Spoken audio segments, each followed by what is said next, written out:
It is now 7:15. Welcome everybody to the Norton Planning Board's meeting, Tuesday, July 19th, 2022. Again, this is a hybrid meeting. The members of the public are welcome to participate either in person or remotely. In person and would like to join us for the meeting this evening. We are at the Norton Media Center, 184 West Main Street. If you'd like to join online via video and you're watching this via another means, you can join via the Zoom link available on the meeting agenda or using the Zoom app, meeting ID 638-929-1060, or the same access code we've been using for the last 2 years. You can also view the meeting on Norton Cable Access Channel 15. Obviously, this hybrid setting does make questions a little bit of a complication. Please feel free to email questions for the board ahead of the meeting or ahead of any future meetings to Brian Carmichael, seated to my right, whose email address is listed on the agenda for this meeting. Pursuant to Chapter 20 of the Acts of 2021, this meeting will be conducted in person and as a courtesy via remote means in accordance with applicable law. Please note that while an option for remote attendance and/or participation is being provided as a courtesy, members of the public and board members, the meeting or hearing will not be suspended or terminated if technological problems interrupt the virtual broadcast unless required by law. So with that out of the way, get started with our general business here. We do have a few items in terms of planning board business and policies. There's one note that I wanted to mention again. Brian forwarded a note from the state in regards to continuation of hybrid meetings. So I would expect that we would be continuing in that approach with this approach until further notice. Does anybody have any questions or comments about that? Okay. Other item that I wanted to do in terms of just planning board business and policies, this is something that is scheduled to be on our agenda starting at our next meeting and hopefully spaced out over a few. Brian, I'll let you give a little bit of a summary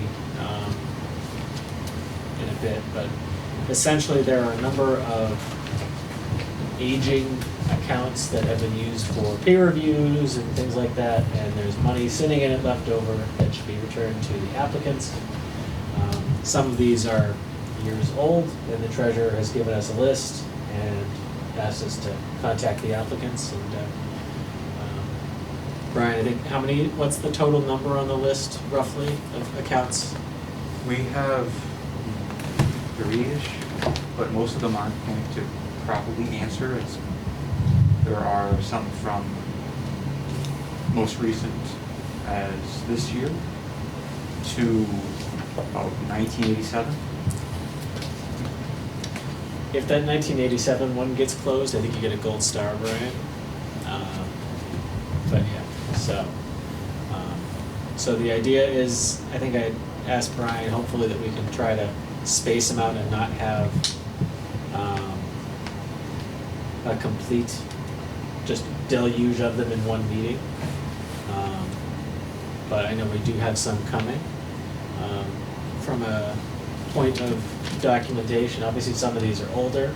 Is there anything that we want to see as members of the board in relation to those projects when we discuss these? Other than the treasurer says the account can be closed and we're good to go.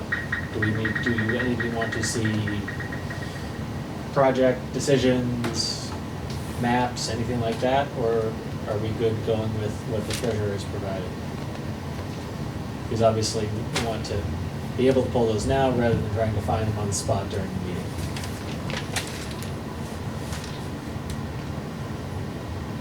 So this is money that the applicants have put up For peer reviews or anticipation something of- like that. Okay, and they've never asked for it back. That was partially used and there's a remainder left over in the account, or any number of things. Are we talking substantial amounts? Some are like 200, we go up to about 2,000. Were these peer reviews ever done or not? The accounts are funded based on estimates, and then the invoices may vary a little bit from the estimates. I think that's probably where a lot of it comes from. We could just get a list of, either it was approved and this is what's left over, or the applicant abandoned the application. Other than that, I think I'm just gonna have to trust that the accounting is correct. Okay. So, something that finalizes that, whether it's project's complete and no further fees are due, or it's abandoned and written off. Okay.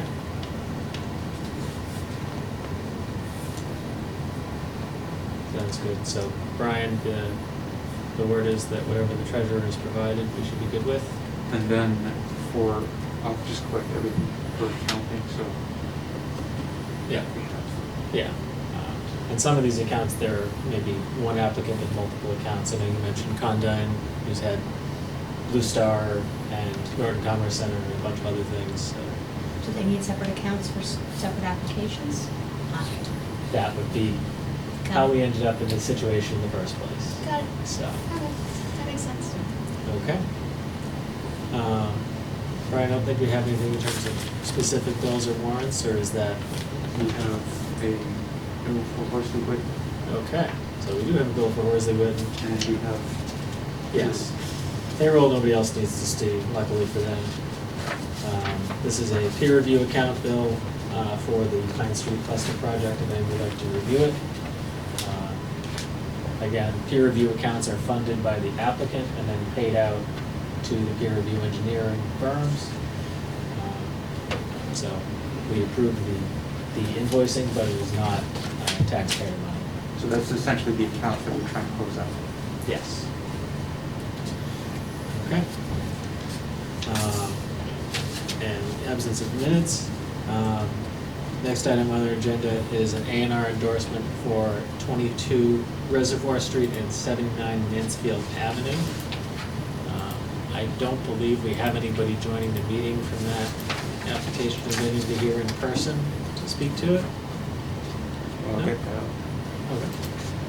In the absence of that, Brian, if you could share it. Again, this is an approval not required plan. Roughly a little ways up from the intersection of Mansfield Ave and the Reservoir. So, not quite at the triangle, but a little bit up.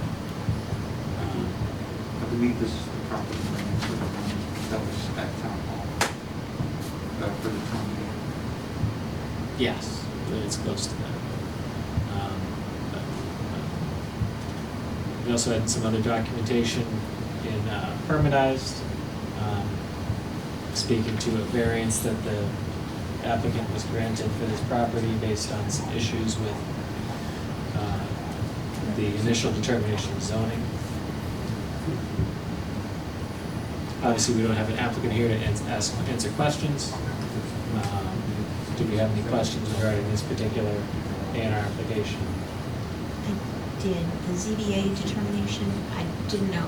Brian, do you have any other copy than what's on Permatize Yeah, that was- available to show?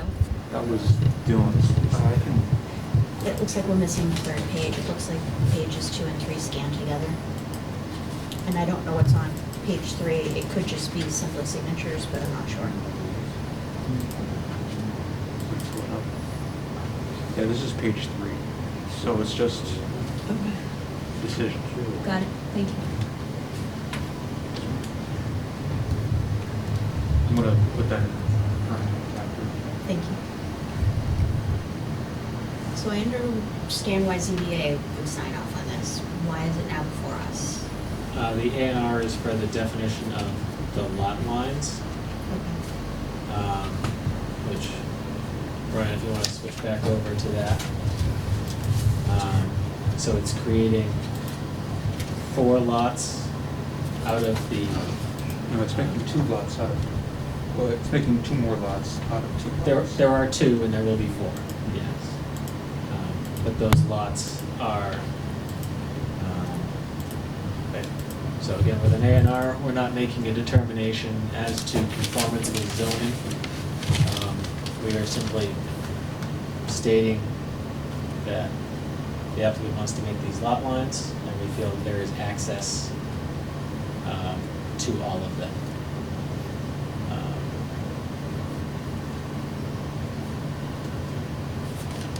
So the one variance, the variance that we spoke of is at the bottom of lot number 3, right in that space where Brian has his cursor.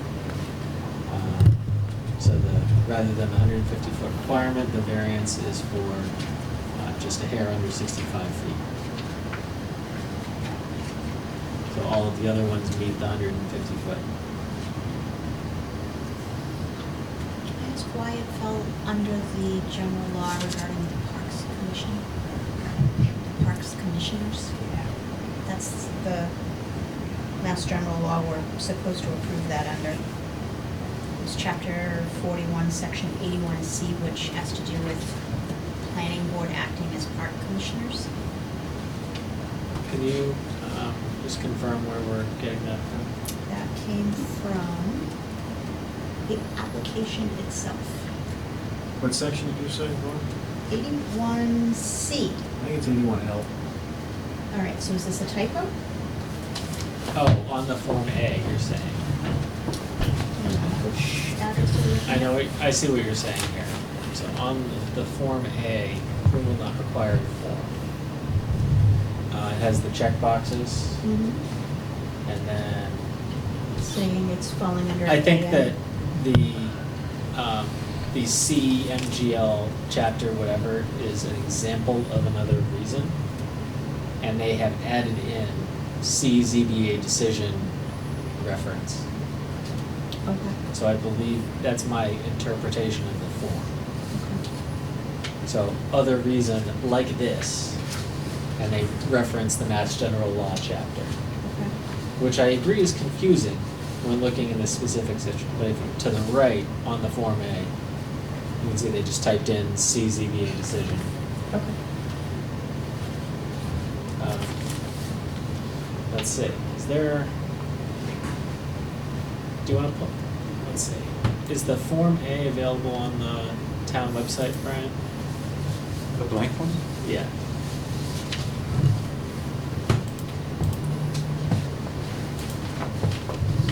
Or if there's an easy way just to pull up a completely blank one.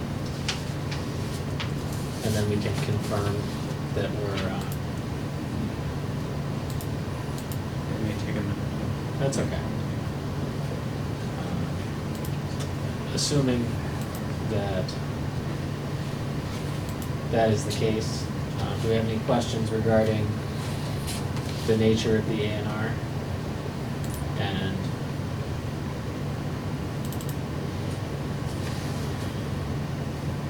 I apologize if I lean back and forth. If I lean forward, I get the sun right in my eyes, so Yeah. Do you want me to go drop that? that's fine. I'm just gonna Is there- try not to do it again. It's okay. Oh, yeah. Maybe.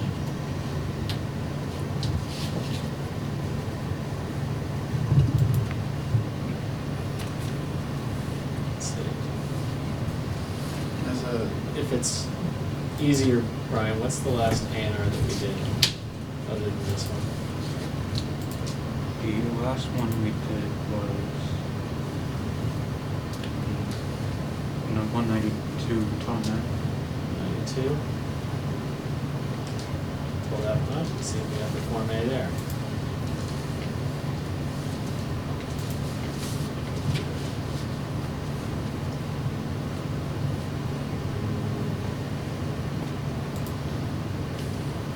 Of course not.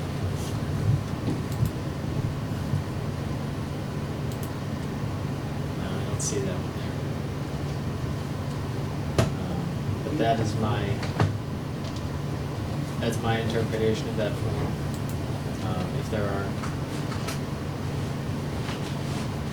additional questions about that, I obviously because this is an A and R, we do have, to deal with the matter of prescriptive approvals. So, that is something that we need to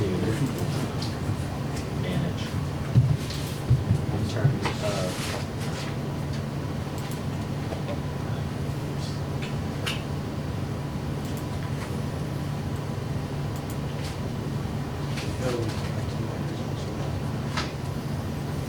oh, of course. Why didn't I just think of that one?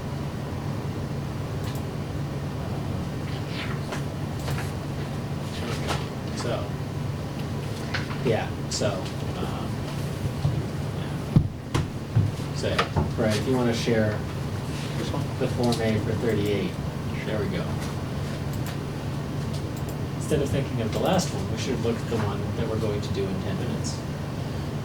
So if you scroll up to the first page, you'll see that that reference is still there, just as the blank on the form. I see. Got it.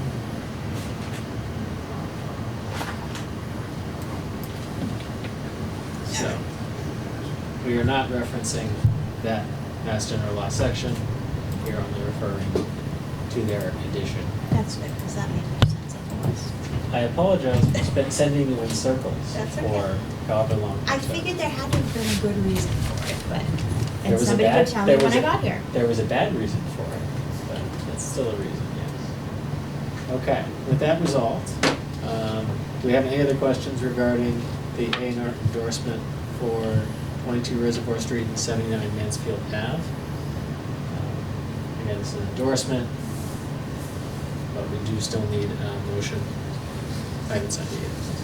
A motion to approve A&R 15628. Second. Okay, we have a motion and a second. Is there any further discussion?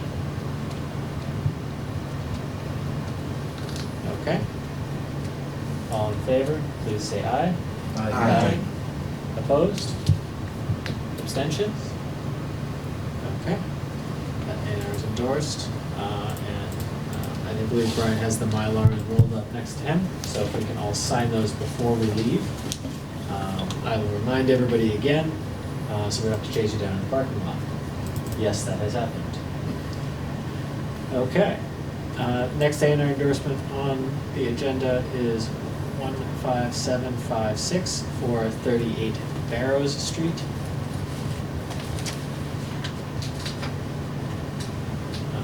Which is already up on the screen here.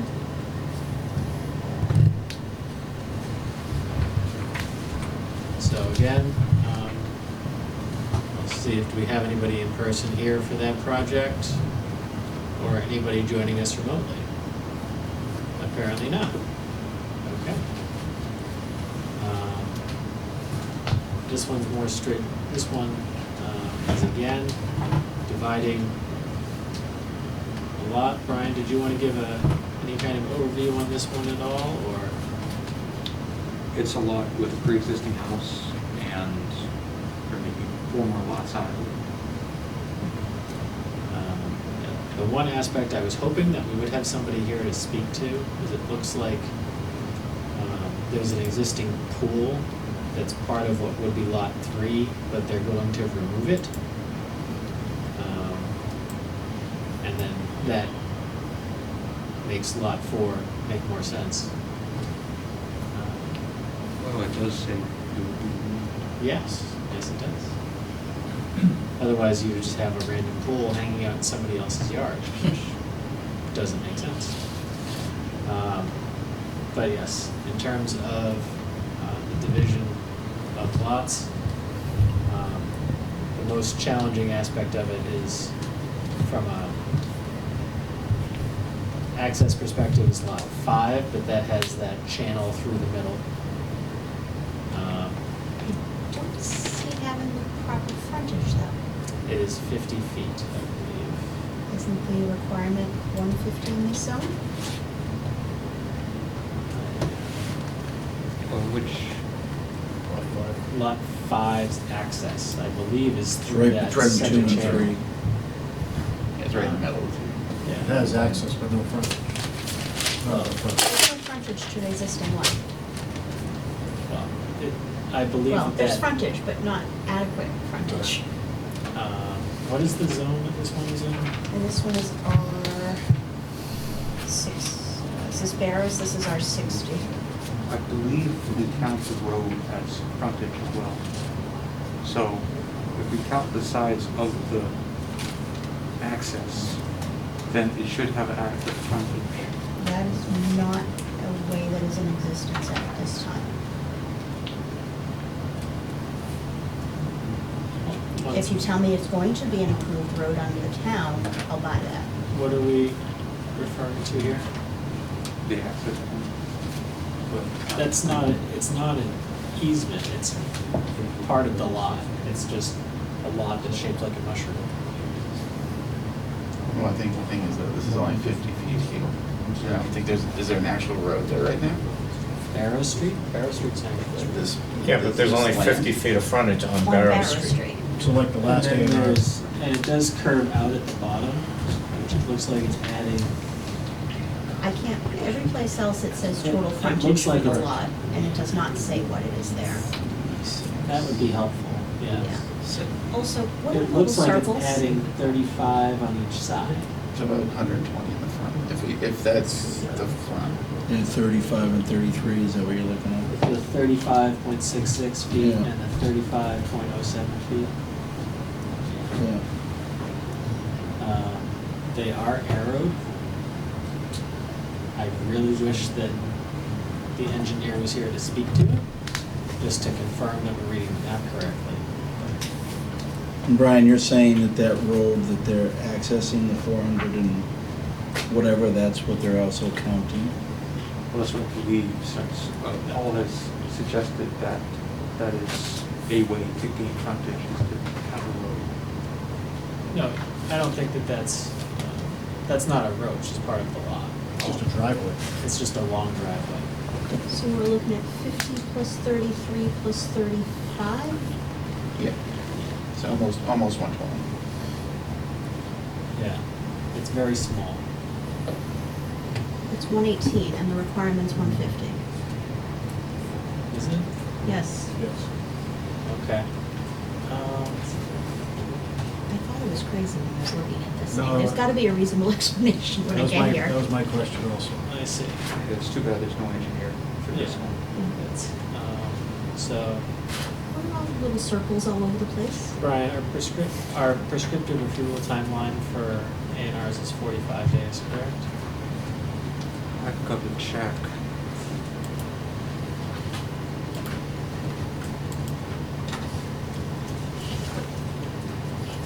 Brian, can we ask Trowbridge to include keys on their site plans, please? This is the second one where there's no explanation of what any of this stuff is. I can ask for a legend. Thank you.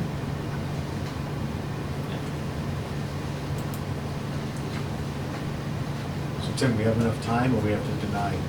Our, So we don't do it I- this if the I believe the prescriptive timeline is 45 days, and that would, their application was received on June 27th, which would give us till August 11th. So we can put it off till next week, and have plenty of time. That would be, that would be within that timeline, yes. So,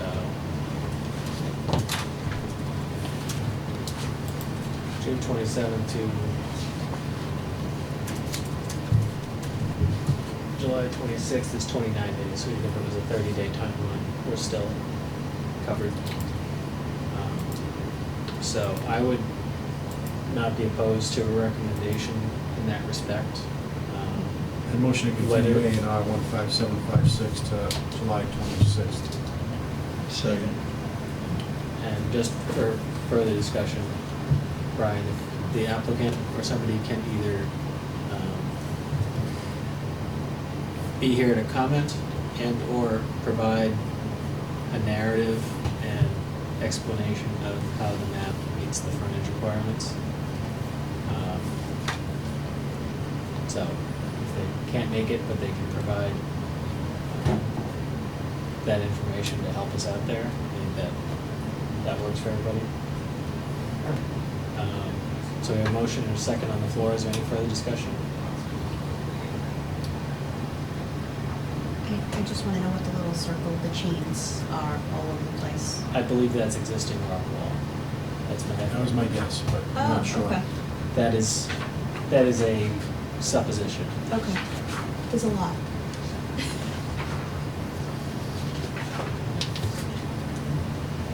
Okay, so we have a motion and a second. Is there any further discussion on the motion to continue A&R 15756 to the 26th?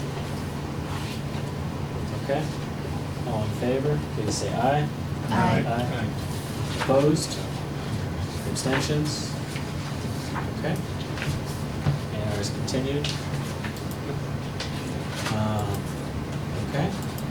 And the final item on our agenda here is a public hearing. So I'll open public hearing for the preliminary subdivision number 15596, which is Daggett Crandall Newcomb Home, 0 Newcomb Street. And we have Norton Development Inc. here. Again, this is a preliminary subdivision plan, not a definitive plan. I know Amy had gone through kind of definitive versus preliminary subdivision plan during our training session. If you have any questions about that throughout this, please raise them. Without further ado, I'll ask the applicant if they'd like to come up to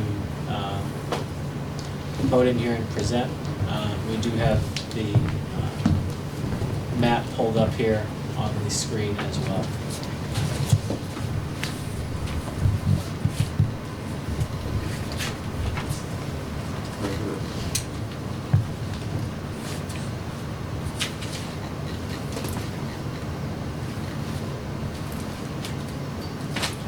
Well, it's going to be a little. That's Good okay. evening. Good evening, everyone. My name is Bert Corey. I'm with DGT. Also here with Joe Lozano of DGT. We're surveyors, civil engineers. We're both registered professional engineers in the state of Massachusetts. I'm also here with Rashid Sheikh, who is the CEO of ValueMax, who is the applicant for this property that we're going to be talking about. It's right now, it's a vacant piece of land. It's known as 0 Newcomb Street. The size of it is about 11.1 acres in size. I'm not sure if everybody's familiar with exactly where the site is located. It's in the north end of Norton. Newcomb and Newland, if you continued on Newcomb to the north, you would head on to that fantastic Red Mill.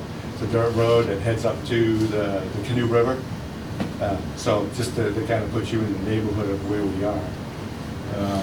There's a lot of development that's gone on, a lot of single-family houses along Newcomb Street, Newland Street, the Daggett Crandall Newcomb nursing home is to the east, I guess.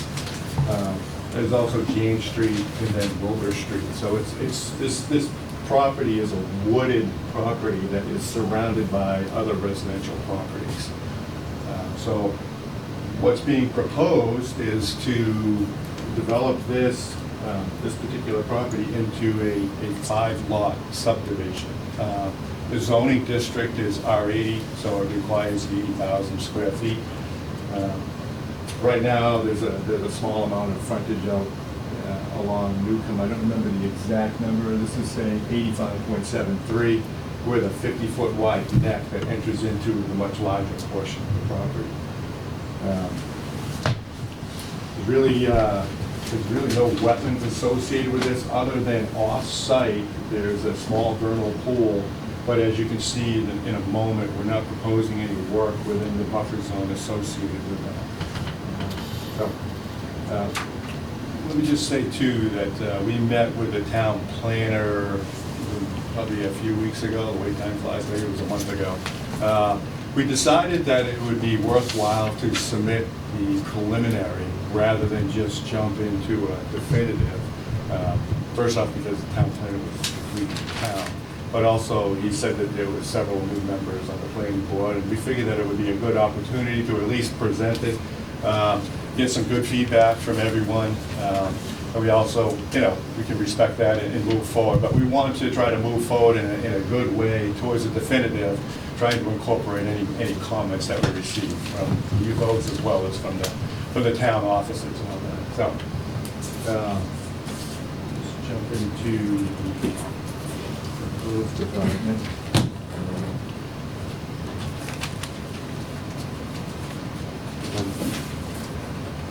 Okay.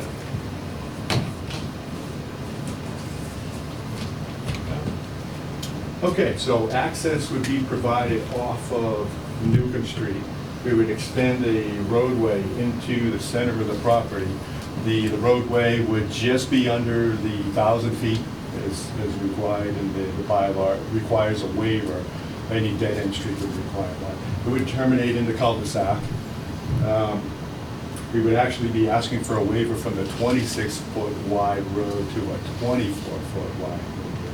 We would also be asking for a waiver on the rounding of the road. When you start looking at the property line that's out there, there's a 15-foot radius at the edge of the property. The roadway itself, according to the bylaw, is going to be a 30-foot wide paved roadway. It does allow down to 25 feet. With a waiver, we would be asking for a 27-foot radius just to come in. We also met with the fire department, and we actually prepared a plan showing the fire truck apparatus going in and out of the property, and it works. It works, and we've sent that over to the assistant chief too. Anyways, taking this roadway into the center of the property, we're then carved out the overall property into 5 separate lots. They all have frontage along this proposed roadway. They all meet the area requirements according to zoning. And then as far as the development goes, where rather than 5 single-family houses, what we're proposing is a duplex style on each lot. So it ultimately ends up to be 10 units overall. The bylaw allows for duplex houses through a special permit. But in today's market, and the cost of houses, we feel that, going with something that may be a little bit more affordable for people in a duplex style, that might be more advantageous for the people that are looking for houses out there, especially with the interest rates going back up. So as you can see, the roadway allows access to the 5 lots. The soils out there are, according to the NRCS published data, they're Hinckley soils, which is good sandy material in the substratum. It's got good depth to groundwater. We've still yet to do any soil testing out there. We're lining that up with the Board of Health agent as well as with Conservation. Board of Health to witness the soil testing associated with on-site sewage disposal, the conservation agent associated with, for stormwater management purposes, to also witness those tests. I think that's going to happen sometime in August. So we'll get a good feel for that. We're also reviewing a lot of the Board of Health plans associated with the surrounding properties, just to get a good sense of what those soils were too. Just that these help us with the planning. Stormwater would be handled relatively easy with subsurface infiltration. We still have to manage the peak flow. We'll either do that with the infiltration galleys, that would be subsurface, as long as we have good depth to the groundwater table. Or, there's several different ways of handling the peak flow, whether it's through an open basin, possibly an infiltration type of a basin, or with some type of subsurface detention basin. On the drawing that we've submitted to you, we've called out areas where we think that a stormwater management works out with requirements to setbacks, as well as with the sewage disposal systems. Let's see.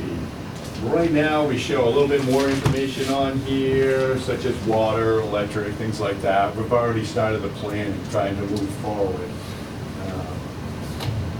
you know, there's gonna be some things that we need to talk about with the town as far as how they want certain utilities laid out. In meeting with the fire department, he had suggested that they'd prefer to see the hydrant before the bulb of the cul-de-sac rather than at the end of the cul-de-sac. So obviously we'll try to incorporate some of those. So I think that's a brief overview. Why don't I stop right here and ask if you have any questions, and that might be better to try to jump into the mix. I'll start with an easy one for you, just to confirm that reading the map correctly.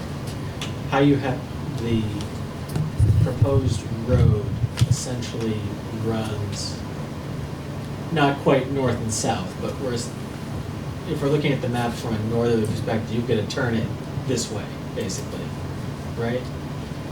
Is that correct? That's north Ballpark? right there. Okay, correct. So look at Newcomb Street, that's where it's coming down. Yeah. Just to, Yeah.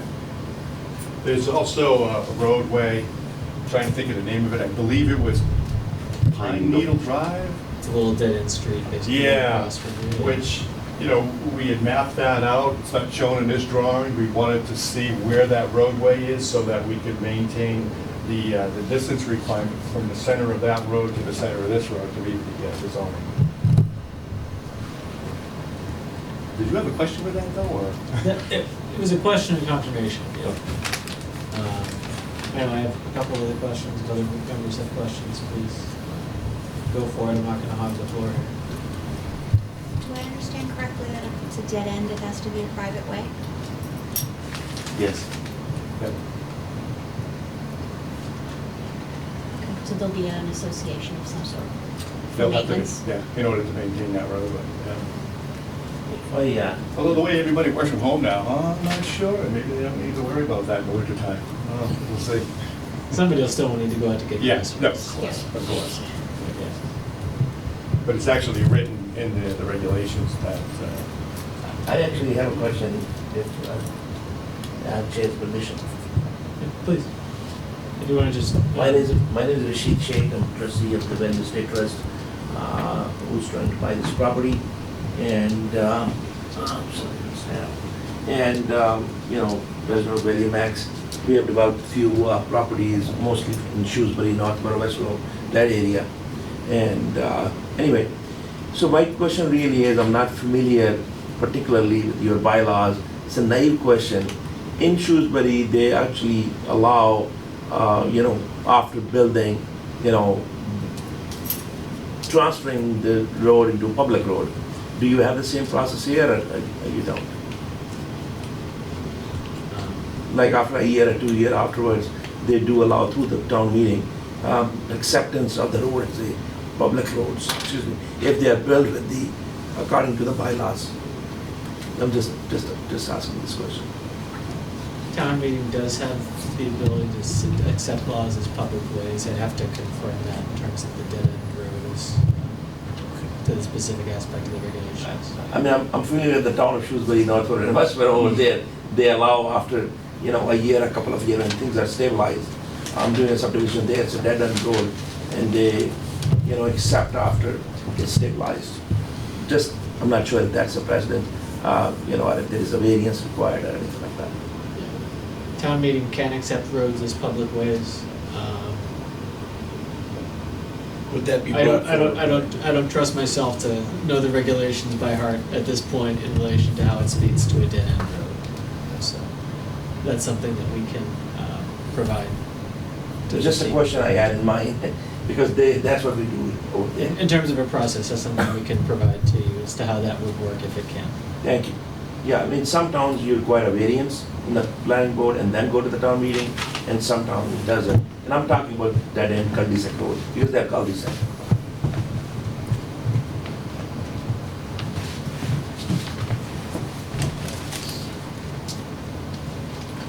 I have one question, which I think I'm gonna phrase the question to almost be giving you the answer.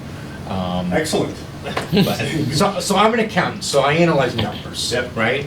And so we're talking about just over 11 acres with a roadway and 5 lots in an R80, so that uses up pretty much all the land. And in the project narrative and summary, it says that approximately 58% of the entire site will remain undeveloped woodland. So that means that, I'm guessing, you're going to leave most of the trees in backyards Correct, in order to accomplish that? correct, yes. Behind here, we don't need to disturb the wooded area, but I'm going to disturb the wooded area. Okay. But you Provides would a good meet, buffer. but you would meet the zoning requirements for backyard distances, correct? Yeah, whether it's wooded or not, whether that's wooded or not, the setback doesn't differentiate. Okay. If I may,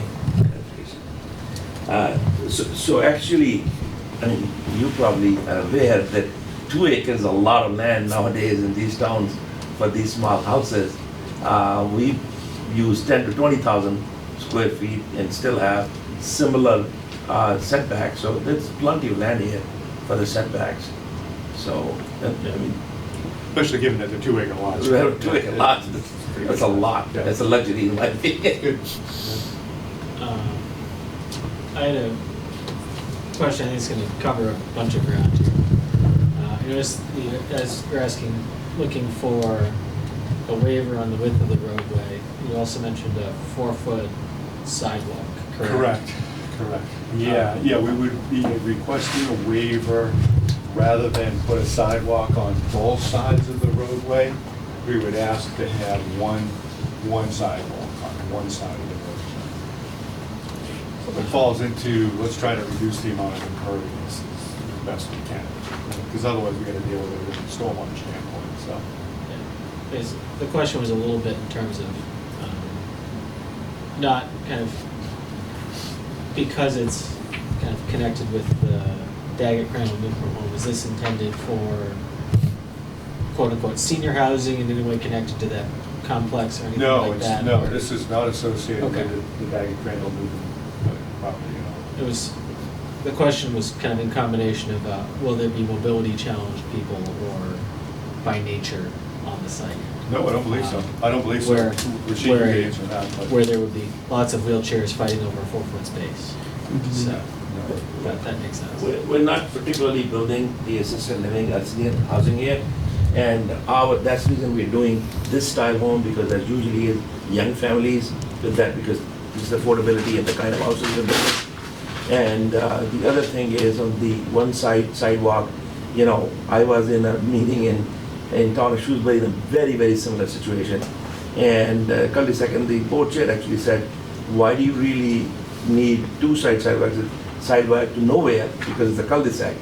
So it makes sense to, have that, because if you are just doing it for 5 neighbors, they just, use it all the way to cul-de-sac, like a question mark, and come back and start creating this area. We just add too, that the terrain is relatively flat through here too, so it doesn't really present us with any type of grade challenges. I think that's a good thing.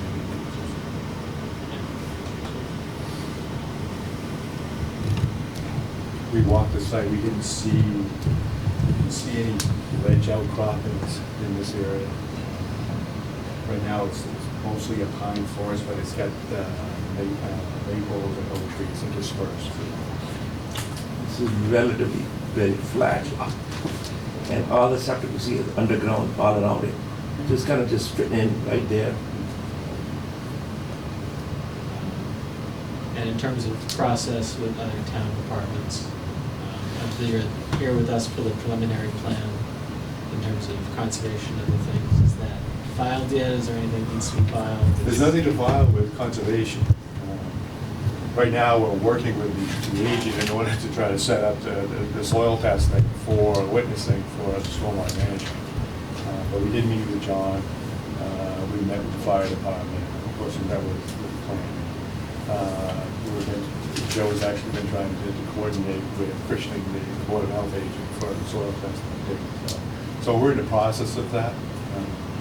But We just- there isn't going to be a filing here, a filing with conservation, and No, sometimes with projects, we end up with, well, where is that in the process? What are we gonna learn from that? peer review Right, and all of right, that right, stuff, right, so. right, right. But if this is the only filing that's associated with the project, then it's Yeah. one less thing to coordinate. Right, exactly, yeah. If I mean, I ulti- remember, we actually met with, conservation agent, both, our engineers and I. And one thing we made clear that, we are way out of 100 feet buffer, so we don't need to do that filing, especially there's a lot of data there, there's a lot of houses that are built. So he said, let me take a look at the data, and, so we don't believe that we need to do an That's NOI. associated with this swimming pool that's off-site, then we're gonna stay right out of that. You have found 2 acres in Norton without wetlands impacts. That is impressive. It is Somewhere near the impressive. Canoe River, too. It's interesting, when you pull it up on GIS, it actually doesn't show any wetlands at all, so I was It doesn't. surprised to see the vernal pool. Actually, so that does raise a question. So on GIS, that is still showing as a much larger lot, and it looks like it was subdivided at one point. You're talking about this area up Yes, here? exactly, Yep, off of Newland. yep, Yes. So I guess my question is during that process, was delineation asked for conservation on the lot that we are looking at now? And the reason I'm asking is the GIS map was not showing any wetlands, but they clearly found some, so was the property or the parcel that we are currently under discussion now also checked at that time? I believe this was examined, associated with the development of these Yep. lots. Not necessarily for this lot here. Okay. It was with these folks. And I believe, didn't Fred say that he did the wetland delineation on that? Yeah, so our wetland specialist is actually, through our office, is the one that delineated the wetland. Or that Okay, so Yeah, there was- Concom so- didn't delineate that? Excuse me? Conservation didn't delineate that, Art Conservation? Outside people do it and then Concom confirms. Yeah. Yeah, I don't know if it's been officially filed essentially, but I do know that it was flagged by our wetland specialist, that's all I know at this time. I believe it, when the property lines for this, the developments that were going on of the other lots that you noticed were part of the bigger property, when we were out, there's a bunch of survey markers that were set by our survey crew, and there was standing water. There was when we did our site walk out there too. And I believe based on the observation of the standing water, our surveyors notified the wetland specialist, and that started the chain to get that flag there. I don't believe that there was anything else seen at the time of doing what we've done so far on that property. Could you get that information right from conservation? Thank you. Yeah, so just to summarize, 30 Newcomb, the one, sorry, 0 Newcomb, the property we're talking about, has no wetland whatsoever and not even, anywhere in 100 feet buffer. So, That is unique in Norton. Yeah. It's,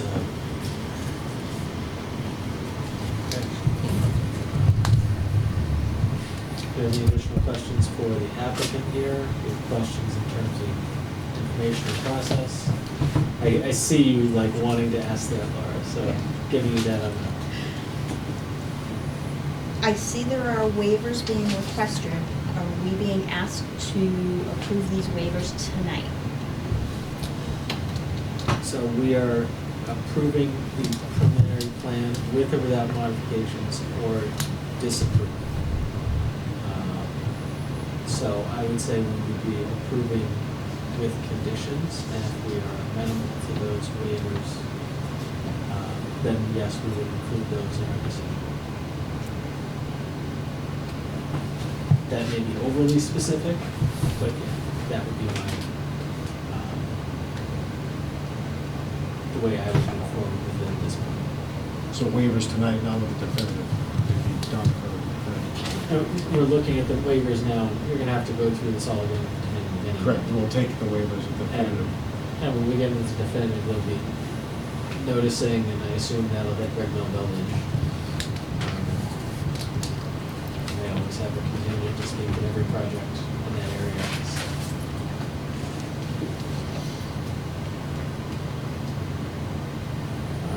So again, the waivers that are being requested are the intersections with the intersecting angles and the curb radius. You mentioned you mentioned they showed the turning calculations to the fire. That'd be something that I assume would be peer reviewed later on down the road. Dead end street, there's a waiver for a dead end street.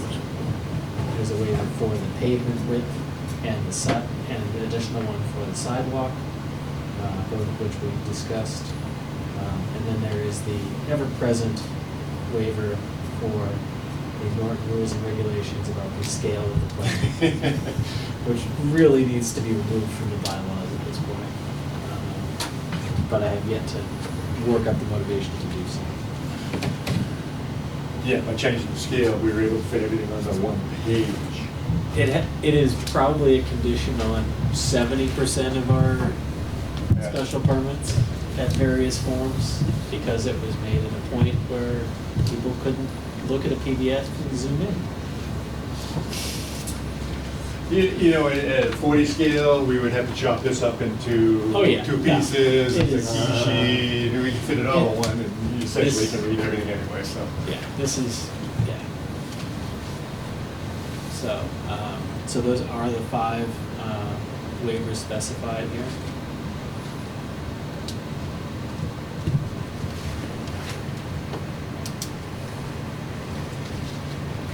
Can I ask a question? It says, as noted on the plan, the proposed roadway provides necessary access to Norton Fire Department ladder truck. Can you point out Sure. where on the plans? Absolutely, yes. And this has been sent over to the assistant fire chief too. I So- don't think we have this one. It should be, it's an exhibit plan, so I don't know if you have that in your packet. Why don't you take a Let's look? see if I can pull it here. I think we have 4 pages in our preliminary site plan. Yeah, that's right. Well, we use the specifications that were provided to us from the fire department. I mean, it's a common ladder truck. Yeah, I don't see it in our Okay. our files here. Okay. Yeah. I was taking that as something that would be peer reviewed by somebody with an auto turn thing anyway, so. We didn't use auto turn for this, Yeah, but regardless. Somebody with far more engineering skill than me will double check that. Yeah. Well, regardless, we Yeah. ran the template, we ran it heading east, we ran it heading west, coming Yeah. into the property, and also in the cul-de-sac, turning around, and it just works within the, you know, I mean, the cul-de-sac is designed to the standard. The east entry would be the one, probably. Yeah. If it's gonna be tight, it's gonna be coming in going east. Yeah. And turning down the road. Yeah, going right through, yeah. Yeah, that's And it. it works out well. Yeah, that's the tightest one. Their only recommendation was to put the fire hydrant before the bulb. Yes, actually, he mentioned that, and we've seen, I think it was on the standards where it shows the hydrant at the end. However, he was asking for that before it goes into the bulb. We moved it into the bulb. He also suggested that we meet with the water and sewer superintendent, Frank Forney. We didn't get to meet with him on that particular day. He was in a meeting. We went down to his office, trailer office, I'm not sure what that, but anyways, we wanted to discuss, the hydrant and some of the layout of the water, but we haven't had that interface yet. Less pipe for you that way. What's that? Less pipe for you that way. Yeah, but there's also a requirement for a loop system too, and that's what we're trying to get an idea of, okay, what does that loop system involve? We can get Frank's help on that one.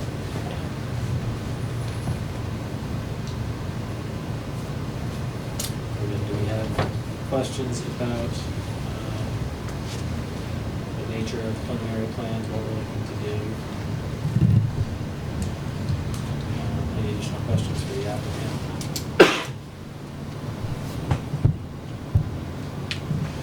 Any questions, any input, any?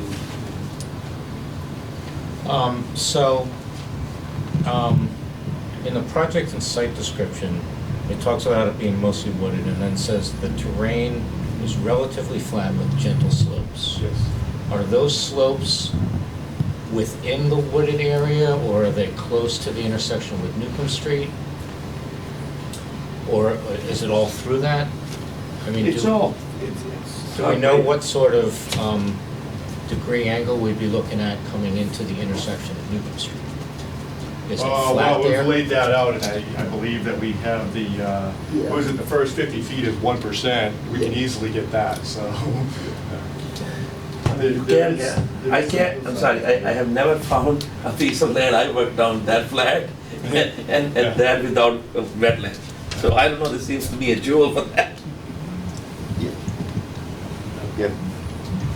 The road, yeah, the roads, the bylaw requires 1% for the first 50 feet, which we're at, and then the road is variable that we've got designed right now, anywhere between like 3.5% to that down to that 1%. So we're somewhere in that range of a slope of the roadway, and that was able to be done all within the containment of the narrow site.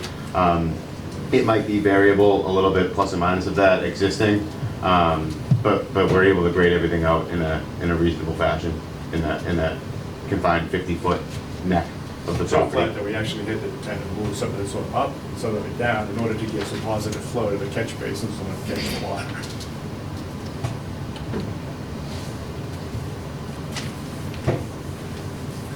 We like the plan, we like the plan, we'd like to get that ready from you.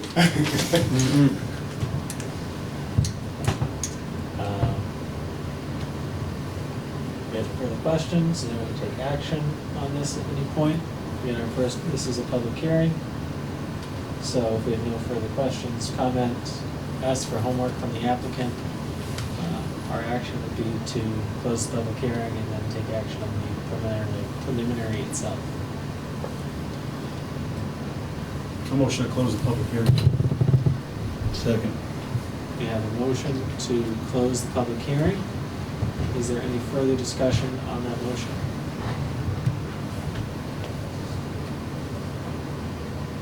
Okay. Again, closing the public hearing means we won't hear any new evidence at this point. Oh, sorry. Yes. I see somebody on chat. Is that somebody who wants to talk about this? no, this is just me and Charlene talking about how there was an echo earlier. Okay, that's fine.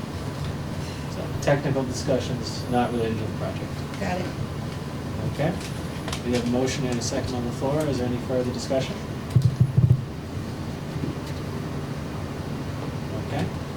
All in favor of closing public hearing PRV 15596, please say aye. Aye. Opposed? Abstentions? Okay. Public hearing is now closed. Are there any further motions anybody would like to make? Whether to approve with conditions? I'll make a motion to approve preliminary plan 15596 with the standard conditions with the 5 waivers that we spoke about. Okay. Second. We have a motion and a second to Alan and Jim respectively. Is there any further discussion on the motion to approve with conditions?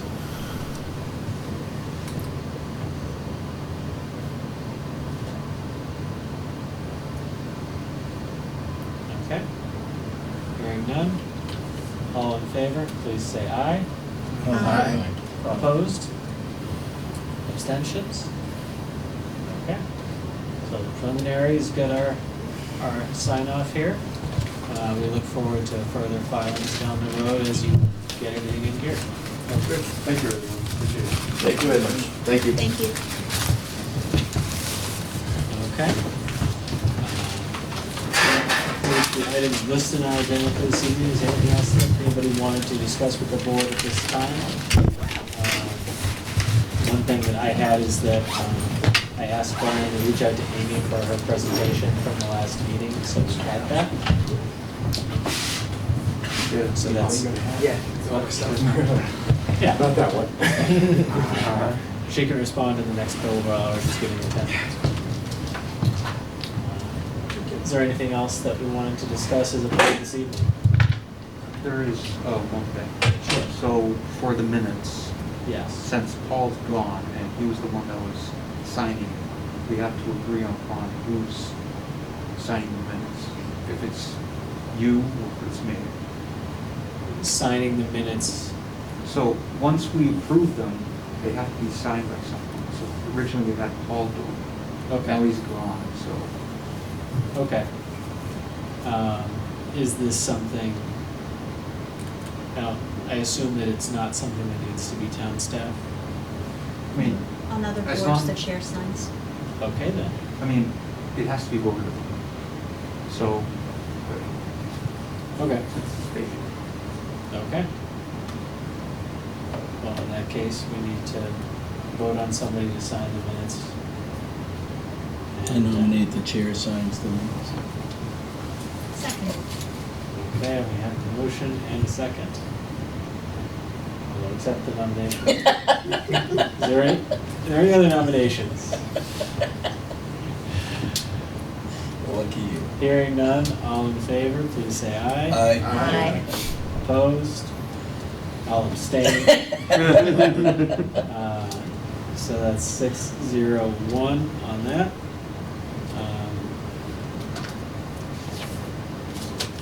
Brian, is there anything else that you had that you want to discuss? I'm not sure if you've heard anything from Mike in terms of any applicants for the town planner position. Okay. Hopefully we get you some support soon. Otherwise, we haven't seen- Otherwise, Tim's gonna have to sign those minutes and he doesn't want to. That's okay. I already signed a whole bunch of other stuff. It's true. Actually, so Brian, the next payroll would be in 2 weeks from this week. And our alternate for signing payroll was Alan, correct? I believe Is so. that I can just double check. Was the alternate for signing payroll? I think it's, Is it you? It's either I Alan or Laura. signed up to sign something because I've got to be down at town hall for Okay, other things anyways. Was it me? okay, I think it was me. You said you could go to town. Yeah, yeah. okay. That sounds right, I'll do it. I believe I will be out of town for the next payroll Okay. on the week of July 31st, August 1st, that week. Okay. I will also not be here, so now you definitely sign. All Well, right. it's a good thing that I mentioned it. And then, What date do they need to be signed? sometime during that week once Brian has it from payroll. Okay. So it's not a hard and fast. It's not just the Friday. Got it. All right, you'll let me know. Yep. Yes, I have this week's right here. But we won't have it for next week for me to do it early because it doesn't come out. Got it. What's next week look like? Heavy agenda? And we have Yeah. Just Pine Plain Street? Pine Street. Street. Other than that, We and have, will we continue tonight? we have Jeff coming in with his 4 counts. Old accounts. And then it's going to be Carroll Advertising if they don't continue, and then Pine Street. Okay, I'm gonna have to be here virtually. that's fine. Okay. Anybody has anything else? There's one more motion for the evening. Motion to adjourn. Thank you, Laura and Wayne. For discussion? None, all in favor, please say aye. Aye. Opposed, abstentions? Thank you very much, everybody.